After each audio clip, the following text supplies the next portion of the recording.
Assalamualaikum warahmatullahi wabarakatuh. Allahumma sholli ala Sayyidina Muhammad wa ala ali Sayyidina Muhammad.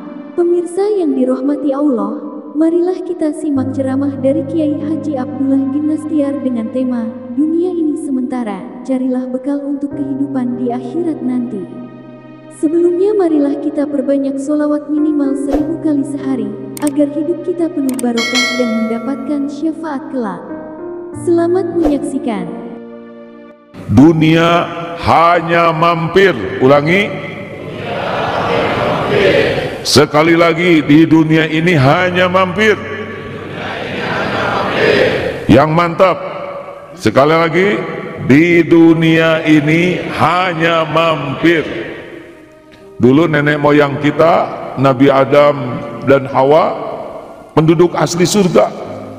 Kemudian qadarullah kita sekarang ada di dunia, kita pasti mati. Kita pasti mati. Ada berapa rahasia kematian? 3. 1. Waktu. 2. Tempat. 3. Cara. Jawab semua rahasia kematian. Waktu, tempat. Kita hanya bisa mati apabila waktunya tiba. Walikulli ummatin ajal. Wa idza jaa ajaluhum la yastakhiruna sa'ata wa la yastaqdimun. Surat Al-A'raf ayat 15 dapat. Coba dicek ya. Setiap umat, walikulli ummatin ajal, ada ajalnya. Jikalau datang saat yang ditetapkan, la yastakhiruna sa'ah, tidak bisa diakhirkan, wala yastaqdimun. Jadi kita mati itu penyebabnya apa? Jawab. Kita mati itu penyebabnya waktunya sudah tiba. Bisa diundurkan? Dimajukan? Lalu bagaimana syariatnya kita mati? Apakah ada orang yang mati karena sakit? Tidak. Penyebab kematian cuma satu, waktunya sudah tiba. Sakit itu jalannya, bukan penyebabnya. Paham deh dedek? Bagaimana proses kita meninggal? Dicabut nyawa kita oleh malaikat maut. Kalau tidak dicabut, tidak bisa mati. Kita dicabut nyawanya oleh malaikat maut atas perintah Allah pada waktu yang ditetapkan Allah, di tempat yang Allah kehendaki. Kita akan datang ke tempat kematian kita, dan dengan cara yang Allah tentukan. Jadi kalau tidak dicabut nyawa oleh malaikat, kita mati tidak? Jawab. Ya, ada sebagian yang ngantuk ini. Bantu rekannya yang ngantuk ya, biasa dengan baik. Ini orang tua pada ngelihat nih nanti adik-adik, wah anak saya kok bagian tidur melulu nih. Nah adik-adik sekalian, jadi di dunia ini hanya mampir. Ingat baik-baik ya. Mengapa Allah menciptakan kita di dunia? Wa ma khalaqtul jinna wal ins illa liya'budun. Allah menciptakan kita untuk mengabdi kepada Allah. Ingat baik-baik ya. Kalau kita mengabdi kepada Allah, dunia nanti akan diberikan yang terbaik untuk kita. Dunia ini pelayan kita. Harta, gelar, pangkat, jabatan, kedudukan, popularitas, penampilan, semua hanya casing. Ulangi apa? Semua duniawi ini hanya, apakah orang dapat dunia sebagai ciri orang sukses atau ujian? Jawab. Ujian. Yang sukses itu yang lulus ujian. Paham? Apakah kaya itu tanda sukses? Jawab. Tidak. Orang kaya itu terserah Allah mau dikasih kekayaan sebagai ujian. Ya. Jadi jangan mengukur kekayaan sebagai tanda sukses. Tidak. Kalau saudara-saudara, adik-adik menganggap orang kaya itu orang sukses, tidak melihat ketakwaan, maka kita rugi karena sudah salah cari nilai. Harusnya yang sukses itu inna akramakum indallahi atqakum. Dia kaya tapi takwa, itu yang sukses. Takwanya yang sukses. Dia jadi pejabat tapi takwa, ketakwaannya itu yang sukses. Kalau hanya masalah harta, gelar, pangkat, jabatan, bukan tanda kesuksesan dalam pandangan Allah. Mengerti? Jelas adik-adik? Perlukah kita kagum kepada duniawi ini? Jawab. Jawab. Perlukah kita kagum kepada dunia ini? Perlukah kita kagum kepada kekayaan yang melimpah ruah? Perlukah kita kagum kepada jabatan yang tinggi? Jawab. Perlukah kita kagum kepada penampilan yang keren? Yang mantap jawabannya? Gak ada yang harus kita kagumi dari dunia ini. Dunia ini hanya ujian. Jelas adik-adik? Jangan kagum kepada HP yang bagus, gak lah. Mobil yang keren, boleh punya, boleh. Kalau nanti Allah ngasih, ya ujian itu. Tapi jangan kagum. Jangan hormat-hormat ke orang karena casing. Jelas? Kita hormat ke orang karena kita menghormati orang, bukan casingnya. Mau kaya, mau miskin, sama manusia ciptaan Allah yang kita harus bersikap baik. Baik adik-adik, berikut ini 7 pantangan di Darut Tauhid. Adik harus hafal ini, karena ini pantangan bagi kita dan aib bagi kita kalau kita melanggarnya. Sudah siap dicatat semuanya? Di pesantren ini ada pantangan besar yang kalau kita melakukannya kita memiliki aib. Satu, pantang yang utama dari hablum minan nas adalah pantang zolim. Ulangi sekali lagi, yang mantap. Apa zolim? Lawannya zolim apa? Adil. Orang takwa, i'dilu huwa aqrabu lit taqwa. Berlaku adilah karena adil lebih dekat kepada takwa. Adik-adik, zolim itu menempatkan sesuatu tidak pada tempatnya, itu zolim. Buang sampah sembarangan, zolim tidak? Jawab. Nyimpan kopiah di kaki, zolim tidak? Kopiah letaknya di mana? Di kepala. Apapun yang tidak pada tempatnya itulah kezoliman. Apalagi kepada makhluk Allah lainnya.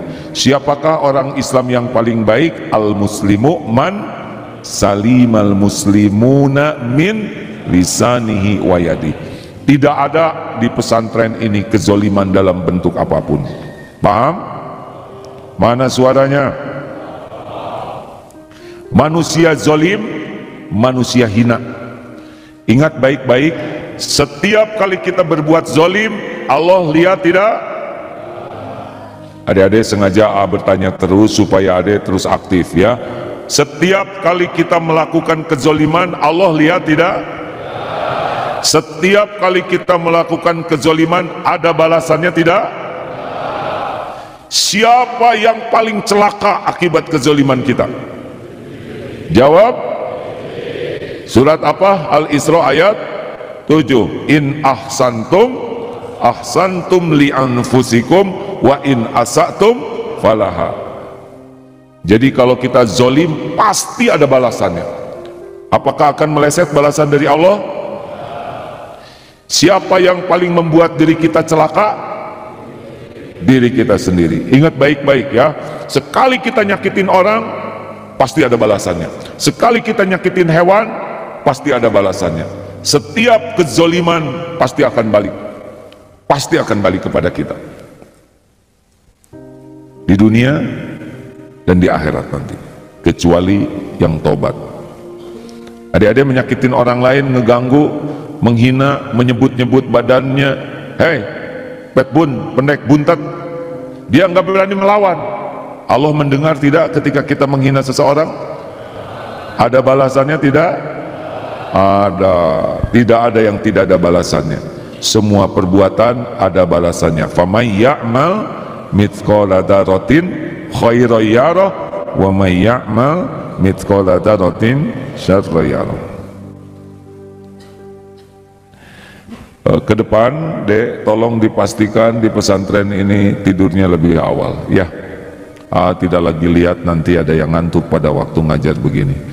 Kalau yang ngantuk, besar kemungkinan tidurnya agak larut malam. Mengerjakan tugas jangan terlalu malam. 9:30 harus sudah selesai, ya.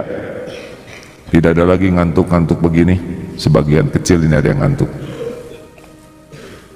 Tolong dibangunkan yang ngantuk dengan baik, ya. Oke, ini dibangunkan terakhir. Sesudah ini yang tidur-tidur masuk ke kolam di depan ini, ya. Setuju? Tidak menghukum, tetapi setiap orang harus mempertanggungjawabkan pilihannya. Tidak boleh menyakiti siapapun, baik lisan maupun perbuatan. 2. Yang kedua, pantang bagi kita adalah pantang mengingkari janji. Siap adik-adik? Kalau sudah janji ke adik, Dek, nanti kalau kakak libur mau bawakan permen. Walaupun permen, kalau itu janji, tepati. Pantang bagi kita untuk tidak menepati janji. Ulangi.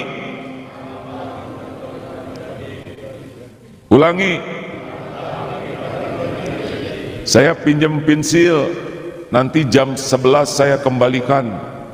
Harus dikembalikan. Pantang bagi kita tidak menepati janji. Aib, hina kalau kita tidak menepati janji. Tahu apa yang paling pahit perkataan orang tidak menepati janji? Munafik. Kalau sudah janji kepada siapapun, sepanjang janjinya itu bukan kemaksiatan, patuhi. Tapi kalau janjinya maksiat, langgar saja. Karena tidak boleh berjanji dalam kemaksiatan. 3. Pantang tidak jujur, pantang dusta. Ini ya, tidak ada kita bicara bohong, tidak ada. Pantang berbohong, pantang berdusta, pantang untuk berperilaku tidak jujur. Jelas adik-adik? Nanti kalau kantin kejujuran sudah ada, akan diadakan lagi, jadi transaksinya tidak ada kasirnya, bayar sendiri, ambil sendiri. Latihan kejujuran. Negeri ini babak belur karena krisis kejujuran. Koruptor itu maling, koruptor itu penjahat, merampok, mencuri uang rakyat. Walaupun pendidikan tinggi, jabatan tinggi, tetap statusnya adalah maling. Ingat baik-baik, alaikum bisidqi, hendaklah kalian jujur, karena dari sidik yahdi ilal birri. Tidak ada orang jadi baik kecuali harus jujur dulu.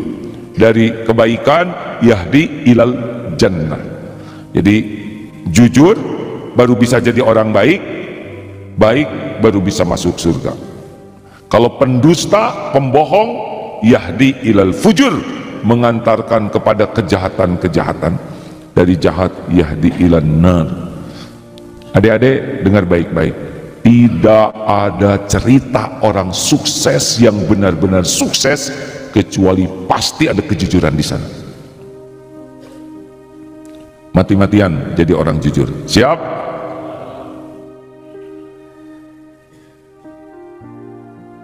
Ngantuk? Ayo, berani bertanggung jawab. Apa-apa, ini bukan hukuman. Mantap, ya, semangat. Terima kasih deh. Naikin celananya sedikit supaya nggak basah. Ya, terima kasih ya deh. Oh, mantap, berdiri. Apa-apa? Perlu ditemani oleh di sana nggak? Tidak, insya Allah. Ini bukan untuk mempermalukan, nanti jadi kenangan buat beliau, ya nggak? Pernah direndam. Mungkin pada pemirsa direndam di mana? Jadi mihrab ini di depannya itu kolam, nggak kelihatan dari kamera, ya. Nggak apa-apa deh, nggak sakit hati. Masya Allah. Sebentar lagi ya. Oh, yang ngantuk-ngantuk mulai mikir nih sekarang. Lanjut. Ini ada ini mantap nih bertanggung jawab, karena ada yang ketiga, yang keempat, pantang tidak bertanggung jawab. Aduh, ini mantap. Pantang pengecut kita ini. Kalau kita salah, akui salah. Apa coba sanksi di sini kalau salahan? Dipukuli? Digelitiki sampai ngompol? Tidak, di smackdown? Paling top direndam, betul? Gimana deh? Tuh malah cengar-cengir senyum direndam, ya gak? Kayak belum mandi nih, ya. Adik-adik, ingat ya, apalagi kita lelaki, pantang jadi lelaki pengecut. Siap? Pantang lari dari tanggung jawab. Tidak ada itu, tidak ada itu. Aib, hina dina, nista kalau kita jadi manusia tidak tanggung jawab. Kalau kita salah, akui salah. Kalau kita harus menanggung resiko, pikul resiko. Itu kehormatan bagi kita. Kalau ini ada jadi guru, mudaris, musyrif, jangan menyalahkan anggotanya kalau kita salah. Akui. Kalau kita jadi pemimpin, tanggung jawab. Jangan melempar tanggung jawab kepada orang lain. Paham adik-adik? Hina, aib kalau kita jadi orang yang tidak tanggung jawab. Pikul tanggung jawab. Itu kehormatan bagi kita. Udah deh, dah cukup. Mau kemana sekarang adek? Celananya basah ya? Ya boleh atau kering kan? Maaf ya dek. Jadi saya yang minta maaf ya. Ya udah nggak apa-apa, nggak ada ruginya minta maaf. Dadah. Ya begitulah mendidik. Tapi itu jadi kenangan indah nanti ya, pernah direndam. Sebetulnya ada mau dimasukin semuanya ke sini bisa, cuman ikan kasihan ya kan. Sampai yang keberapa? Coba yang pertama apa? Aib bagi kita, pantangannya. 2. Wah, kalau udah janji mantap. 3. Gak ada bohong sekecil apapun. Jujur saja, jujur. Mantap. Pokoknya gak usah cita-cita jadi orang sukses kalau kita tidak jujur. Gak ada cerita. Nabi Muhammad SAW sebelum menjadi seorang Rasul diberi gelar oleh masyarakat. Apa gelarnya? Al-Amin. Orang yang jujur, terpercaya. Bila bicara pasti benar. Bila diberi amanah pasti menjalankan amanah, tidak pernah khianat. Bila berjanji pasti ditepati, gak ada ragunya sama sekali. Mantep deh. Mantep. Kalau kita punya pribadi begitu, mantep, enak hidupnya tuh. Tapi kalau orang pengecut, aib, pendusta, licik, pembohong, pengingkar janji, hina tidak? Hina dina. Kita jadi seorang muslim sudah diberi kehormatan oleh Allah. Jangan hancurkan kehormatan kita dengan perilaku nista, munafikin, pembohong, pengingkar janji, dan pengecut, lari dari amanah. Paham adik-adik? Siap tidak nih? Hidup ini cuma sebentar. Kita belum tentu panjang umur. Kita harus punya kehormatan, bukan untuk dihormati orang. Kehormatan kita adalah Allah sudah berikan jadi seorang muslim berakhlakul karimah. Selanjutnya, ini tambahannya ya. Tambahannya, di Darut Tauhid kita ini pantang tidak tepat waktu. Aib kalau kita ngaret. Tidak boleh. Tanpa uzur tidak ada ngaret-ngaret. Guru di sini, tolong ada kepala sekolah, pastikan tidak ada guru yang ngaret, walaupun sedetik, ya, sedetik, telat semenit, telat 10 menit, telat 30 menit, sama, yaitu telat. Kita melihat guru yang telat berbaik sangka, bukan menghakimi. Adik-adik, berbaik sangkalah. Bagian kami, kepala sekolah, atasan-atasan yang menilai guru ini, kita berbaik sangka. Guru jauh rumahnya, tapi kalau menjadi kebiasaan telat, maka tidak layak jadi guru. Tolong digaris bawahi ya. Semua acara tank on time, supaya tepat waktu, selalu persiapannya lebih awal. Allah mencukai as-salatu ala waktiha, salat tepat pada waktunya. Dan supaya salat tepat waktu bukan datang pada waktunya, datang lebih awal. Siap adik-adik? Wih, nikmat adik-adik ya, nikmat. Pokoknya kalau kita telat harus minta maaf, karena kita sudah tidak menghormati orang yang sudah datang. Ada yang pernah satu acara gini, sudah waktu nih ceramah jam 10, tapi belum dimulai. Oh, kami sudah siap. Kenapa belum dimulai? Karena disebutlah seseorang ya, Pak pejabatnya belum datang. Hai, tidak apa-apa. Beliau mungkin sedang ada urusan, beliau sedang ada kewajiban lain. Jangan menzolimi yang sudah tepat waktu karena menunggu yang tidak tepat waktu. Ini zolim, benar? Teng mulai, acara dimulai, jamaahnya belum datang, teng mulai. Jangan nunggu jamaah. Kalau sudah janji jam 8, teng jam 8. Jamaah belum datang, tidak apa-apa. Kasihan nanti kalau datangnya dapat sedikit, dapat pelajaran. Walaupun tidak dapat ilmu ceramah, dapat pelajaran. Kalau telat tidak kebagian ilmunya. Pahami ini? Rapat, teng tepat waktu. Tidak ada main-main dengan waktu sedetik pun. Aib. Semua jam harus sama waktunya. Jangan sampai beda-beda. Amalan yang dicintai Allah, as-salatu ala waktiha. Jangan menzolimi orang lain. Tidak tepat waktu itu zolim. Harus malu, harus meminta maaf, walaupun sedetik. Ya, ini semua kepala sekolah ada, tenang deh ya.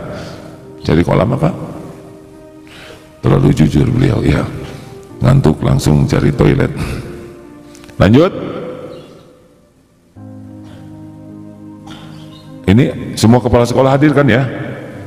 Buat laporan dari murid kalau ada guru yang biasa telat. Dipelajari kenapa telat, apa guru ini punya anak atau tidak ya.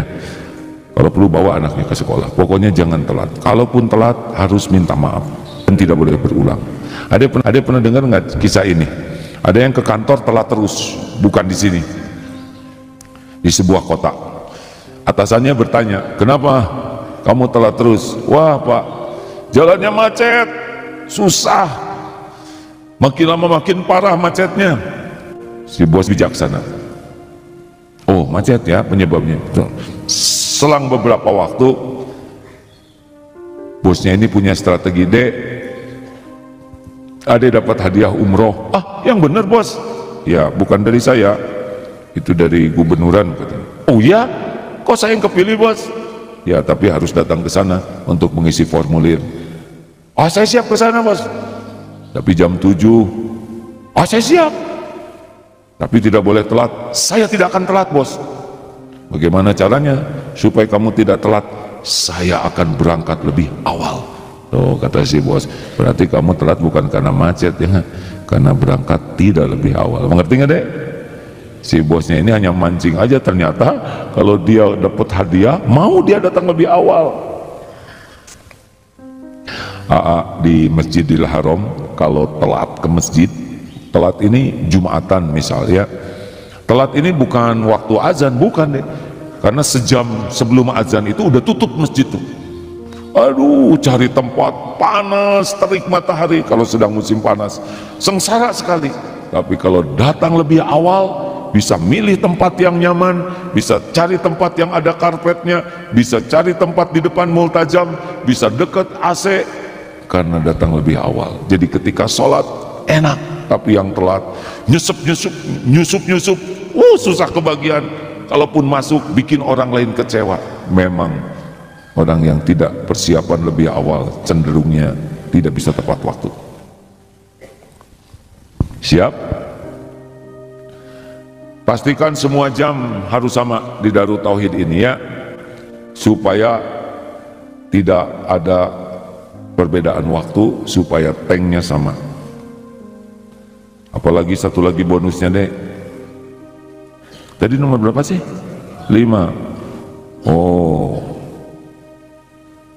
pantang buang sampah sembarangan. Nah, ini ada aib bagi kita ya. Pokoknya kalau kita buang sampah sembarangan berarti zolim, aib, hina. Dulu pernah ada rombongan mahasiswa TK berapa tahun? 2 tahun. SD 6 tahun. Jumlah 8 tahun. SMP SMA 6 tahun.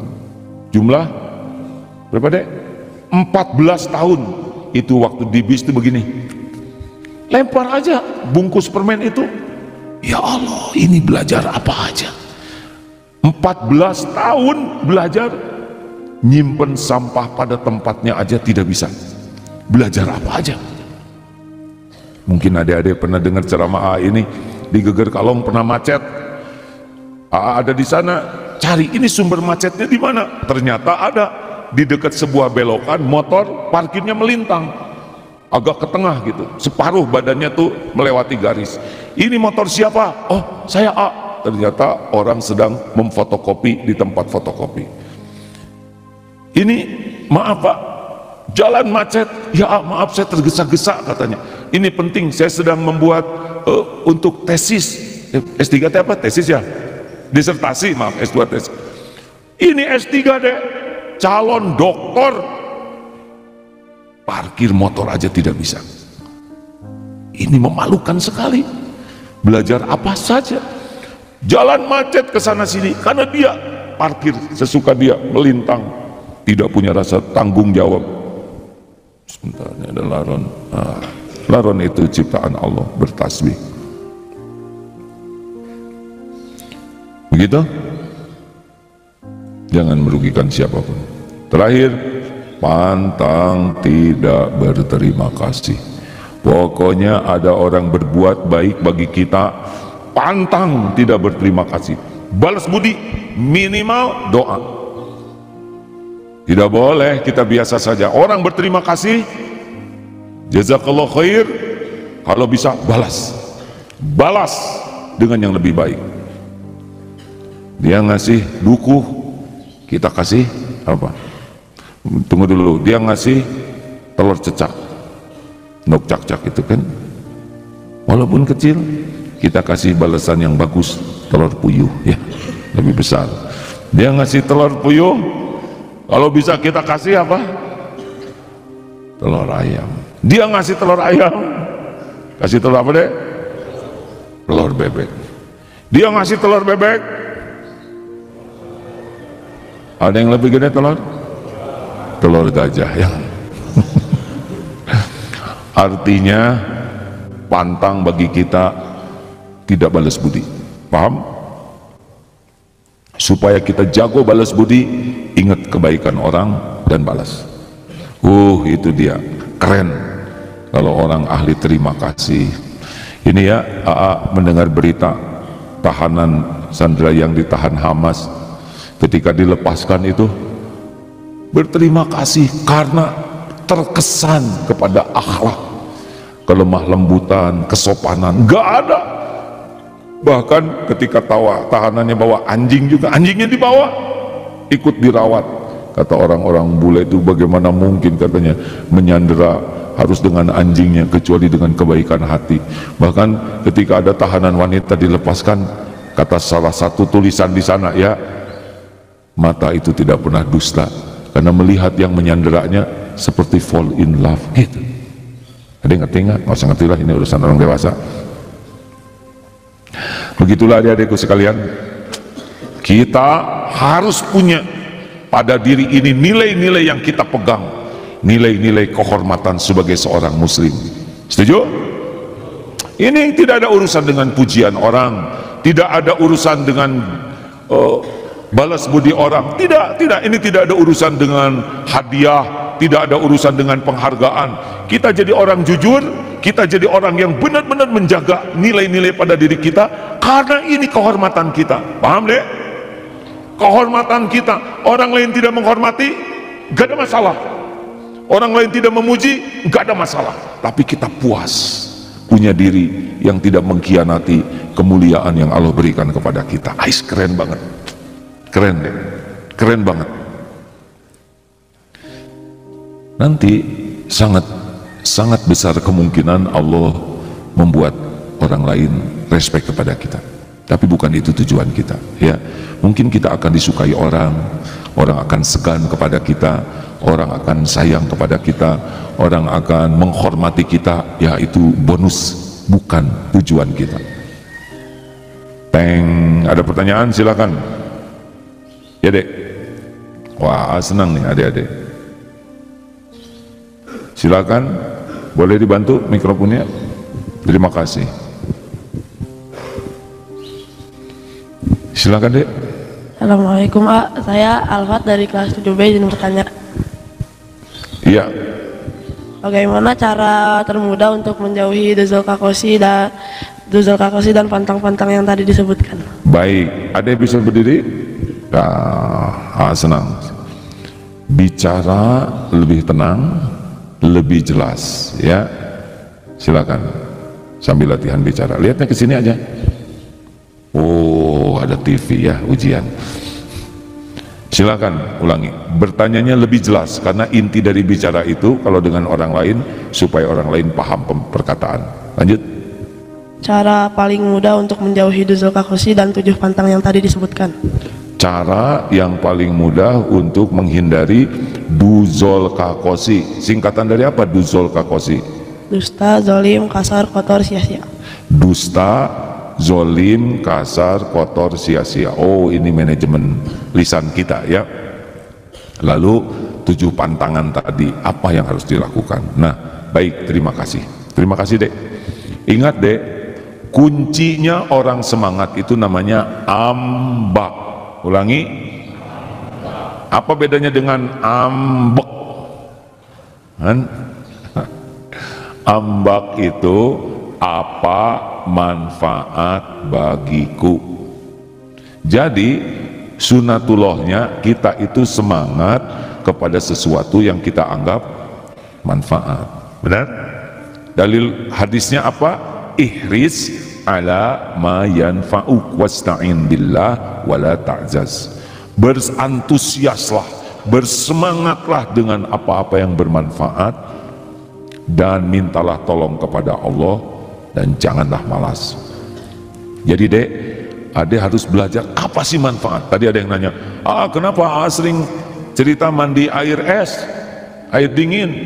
Itu karena sesudah dipelajari manfaat mandi air es, air dingin itu banyak. 1, imunitas tubuh menjadi tinggi.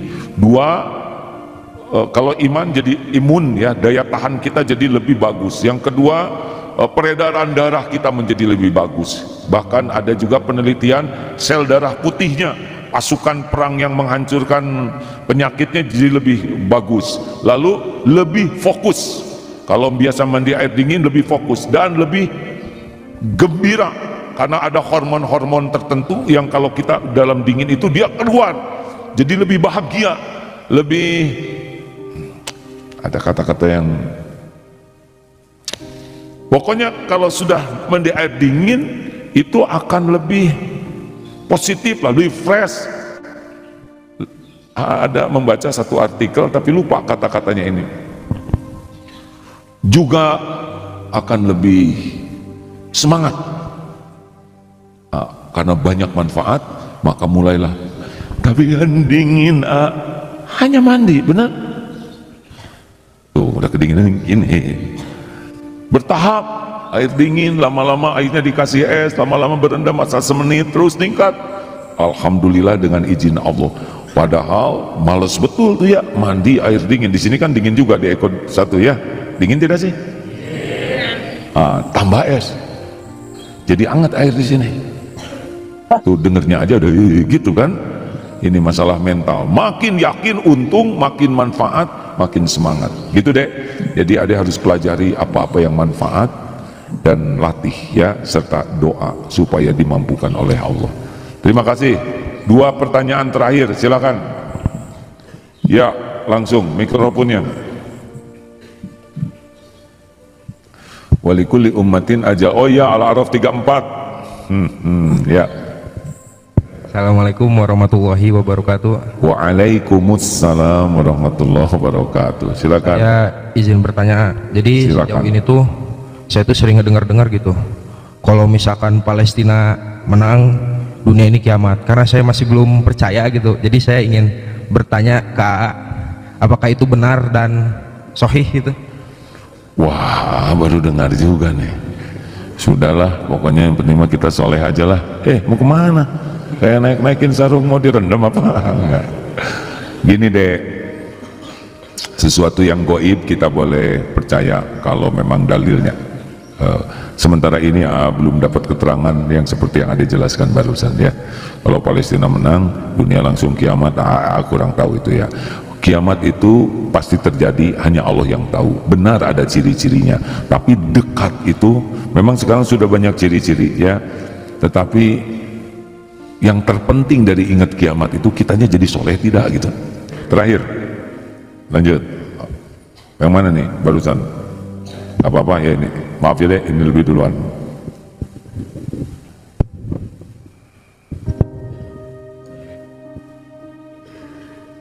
Bismillah. Assalamualaikum warahmatullahi wabarakatuh. Coba ucapan salam yang lebih tenang. Assalamualaikum warahmatullahi wabarakatuh. Silakan ulangi. Baik ya. Bismillahirrahmanirrahim. Assalamualaikum warahmatullahi wabarakatuh. Waalaikumsalam warahmatullahi wabarakatuh. Izin bertanya. Ya. Ini bukan mengenai tentang pertanyaan yang simpel aja. Bagaimana keadaan DT di Palestina? Itu aja cukup.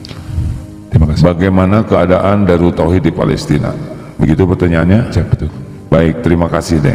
Alhamdulillah, silakan duduk.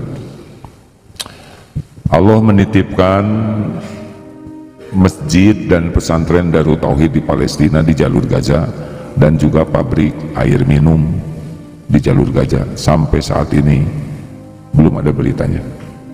Di sana sulit sekali telepon dan yang biasa terkoneksi ke sana juga sudah kembali ke Indonesia. Ada satu santri kita, Kang Ihsan, sekarang sudah ditugaskan ke Palestina tapi tidak bisa masuk, hanya sampai di perbatasan Mesir untuk membeli barang-barang dan dikirim pakai truk ke Palestina. Yang ada berita dari perbatasan, dari pengungsian Palestina di Jordan, perbatasan Jordania. Di sana ada amanah dari Allah, mobil klinik keliling. Ada 40 titik pengungsian dan ada mobil yang keliling untuk membantu pengobatan. Begitu informasi terakhirnya.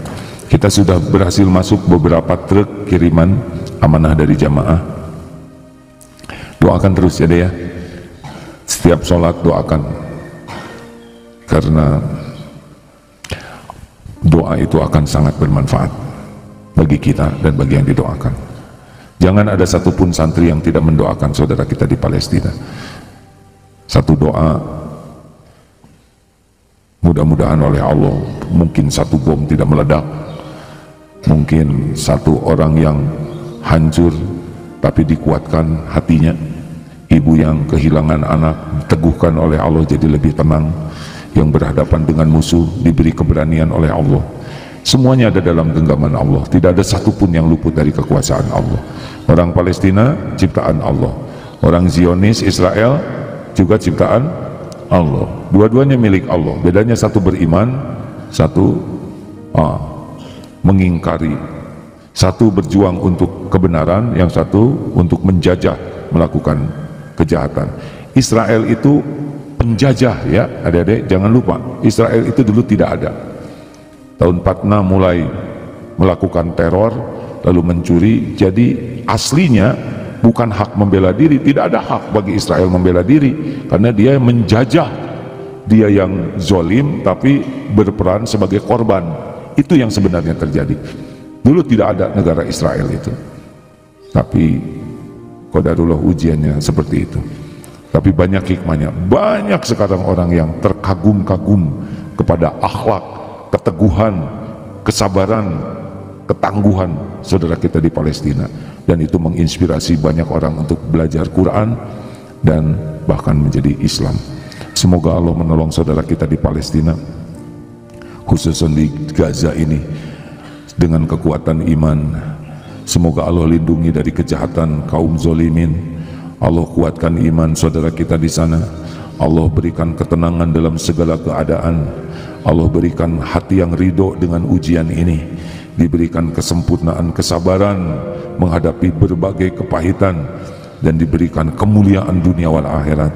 Dijadikan contoh kemuliaan seorang yang beriman, dijadikan jalan hidayah bagi sebanyaknya hamba Allah lainnya. Yang wafat semoga Allah jadikan syuhada, yang terluka Allah hibur dengan semua dosa diampuni dan diangkat derajat, dan dikumpulkan keluarga ini seluruhnya di sorga. Taqabbal minna ya arhamar rahimin, innaka antas samiul alim.